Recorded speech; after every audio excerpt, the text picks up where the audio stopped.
Olá, começa agora mais um episódio do Macro Review, podcast de economia do C6 Bank.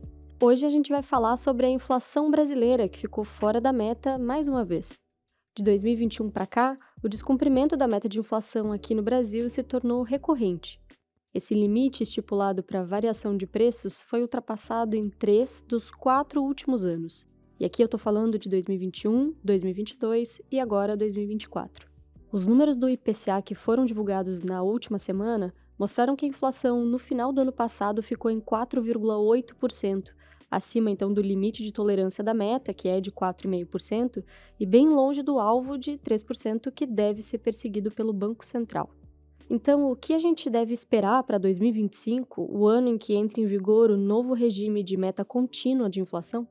No episódio de hoje, a gente vai responder essa pergunta e a gente fala ainda sobre o sinal vermelho para o corte de juros nos Estados Unidos e sobre os novos dados de inflação da Europa.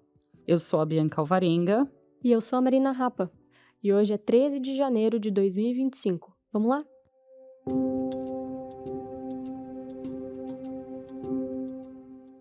Desde 1999, o Brasil tem um regime de meta de inflação que indica qual é o nível desejado de variação de preços no país. Funciona assim: o Conselho Monetário Nacional, que é o CMN, ele estabelece um alvo e existe um intervalo de tolerância para mais ou para menos. Cabe então ao Banco Central ajustar as velas da política monetária para perseguir essa meta. Nos últimos anos, o cumprimento da regra tem sido um desafio. Vamos relembrar aqui rapidamente o que aconteceu. Em 2021 e 2022, a inflação ficou fora do alvo. Em 2023, a meta foi cumprida, mas por pouco, a variação de preço ficou bem perto ali do limite máximo da banda. E em 2024, o teto da meta foi estourado mais uma vez. O Índice de Preços ao Consumidor Amplo, que é o IPCA, esse índice encerrou o ano passado em 4,8%. Só lembrando os números então. A meta de inflação é de 3% e o intervalo de tolerância é de até 4,5%. E esse resultado de 2024 ele foi pior do que o que era esperado um ano atrás. Em janeiro do ano passado, os analistas de mercado acreditavam que a inflação do ano ficaria em 3,9%. Mas a realidade não foi essa, uma vez que o quadro para os preços foi se deteriorando ao longo dos meses. Diversos fatores pesaram mais no bolso dos brasileiros em 2024. A alimentação no domicílio, por exemplo, subiu 8%, enquanto os combustíveis aumentaram 10%. O encarecimento desses produtos foi influenciado primeiro pela alta do dólar e também pelo clima seco enfrentado em 2024. Agora, outra categoria que também gerou pressão para a inflação foi a de serviços, com alta de quase 5%. A ida à consulta médica, cabeleireiro ou academia ficou mais cara. E isso tem a ver com o momento do mercado de trabalho brasileiro. O desemprego está próximo do menor patamar histórico e os salários têm subido em um ritmo mais acelerado do que o ganho de produtividade. Essa combinação faz com que o custo mais elevado da mão de obra seja repassado para os preços de serviços.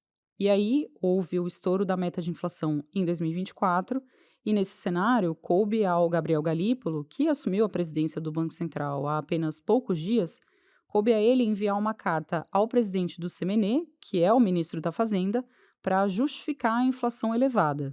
Nesse documento, que foi divulgado na última sexta-feira, o Galípolo apontou a alta do dólar, o PIB aquecido, o clima seco e as preocupações fiscais como algumas das razões para os preços mais elevados em 2024. De acordo com a regra da meta, o envio da carta deve acontecer quando o IPCA fica fora dessa banda de tolerância que a gente estava falando. A questão é que, a partir desse mês, está vigente o regime de meta de inflação contínua. Isso significa que a avaliação do cumprimento da meta vai ser constante e não só no final de cada ano, como aconteceu entre 1999 e 2024. A gente acredita que a inflação acumulada em 12 meses vai continuar acima do limite de tolerância. A nossa projeção é que o IPCA permaneça elevado e termine 2025 em 5,7%. E aí, segundo o decreto que instituiu o novo regime de metas, a avaliação do cumprimento do alvo de 3% deve acontecer em janelas de semestres móveis. Ou seja, se a inflação acumulada em 12 meses ficar fora do intervalo por 6 meses consecutivos, a meta vai ser considerada descumprida. Isso significa, na prática, que em meados desse ano o presidente do Banco Central pode ter que voltar a enviar explicações ao presidente do CMN. E olha, a gente acredita que um novo estouro da meta pode acontecer já em agosto, quando vai ser divulgado o IPCA de julho. Nessa carta ao CMNE, o presidente do Banco Central deve apontar quais medidas vão ser tomadas para levar a inflação de volta para a meta. Mas alcançar o alvo não vai ser um trabalho fácil. O dólar valorizado, a piora das expectativas de inflação e o mercado de trabalho aquecido devem continuar contribuindo para um IPCA pressionado. A gente não enxerga, aliás, o cumprimento da meta de inflação até pelo menos 2026. E com a meta de inflação sendo descumprida de forma recorrente, começa já a ressurgir um debate sobre a possibilidade de mudar o alvo, ou seja, de mudar o patamar de inflação de 3% que deve ser perseguido. Mas será que essa é uma discussão pertinente? Hoje, a gente recebe o Eliezer Jacob, analista da equipe de economia do C6 Bank, para falar sobre esse assunto. Antes de qualquer coisa, explica pra gente, Eliezer, o que diz o novo decreto que instituiu a meta contínua de inflação sobre uma eventual mudança nesse alvo. Ou seja, em qual condição isso poderia acontecer? Bom, Bianca, nesse ponto, o decreto publicado no ano passado colocou uma condição bem objetiva. Existe uma janela de 36 meses para qualquer alteração na meta contínua. Isso quer dizer que, na prática, se o CMN mudasse hoje a meta de 3%, isso só passaria a valer daqui a 3 anos. Foi um ponto bem relevante do novo regime de metas. O prazo de 36 meses para qualquer mudança na regra traz mais previsibilidade sobre o comportamento esperado da inflação nos próximos anos. O que eu quero dizer é que, dessa forma, fica claro para toda a sociedade qual é o norte inflacionário, digamos assim, que o Banco Central vai seguir nos próximos 3 anos, quando ele tomar as decisões em relação à taxa de juros, a Selic. Isso é uma boa notícia, porque a incerteza sobre eventuais mudanças da regra ao longo do caminho foi reduzida. Ou seja, o nível de ruído em torno desse assunto tende a diminuir. Como você falou, Bianca, o debate sobre o patamar ideal da meta de inflação, ele costuma ser frequente no Brasil, e por isso acaba influenciando as expectativas de inflação no longo prazo. Agora, quando a gente olha para essa meta de 3%, ela parece mesmo adequada para a economia brasileira hoje? Qual é a sua visão sobre o assunto? Esse debate sobre estarmos perseguindo um alvo muito exigente ou muito permissivo, ele é válido. Na nossa visão, no entanto, a gente acredita que a meta de 3% ela é sim adequada.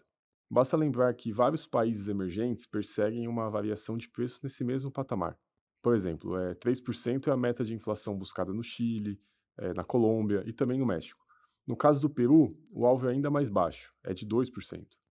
O Chile é um exemplo que vale a pena observar, porque eles não só têm uma meta de inflação de 3%, como também adotam um regime contínuo de meta.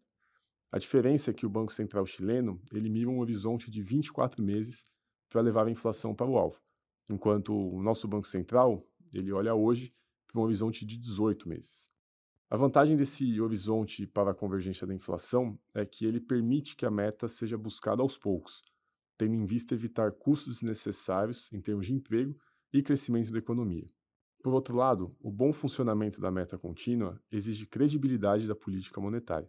Prazos mais longos para trazer a inflação ao alvo demandam um voto de confiança numa promessa relativamente distante.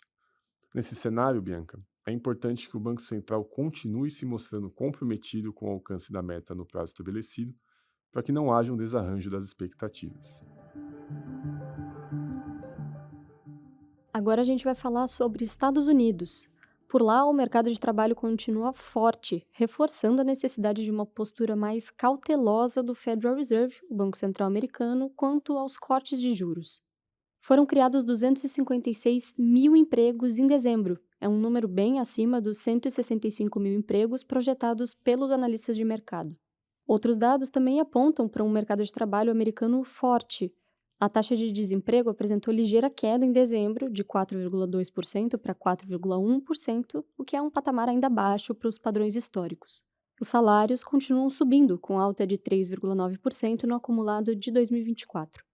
E assim como acontece aqui no Brasil, a tendência é que esse custo mais elevado de mão de obra seja repassado aos preços para os consumidores americanos. Ou seja, a inflação deve seguir pressionada nos Estados Unidos, principalmente no setor de serviços. A gente acredita que o mercado de trabalho forte e a inflação acima da meta devem fazer com que o Fed mantenha os juros americanos elevados por mais tempo. O assunto agora é a inflação na Europa, que também continua acima da meta do Banco Central Europeu, como era esperado.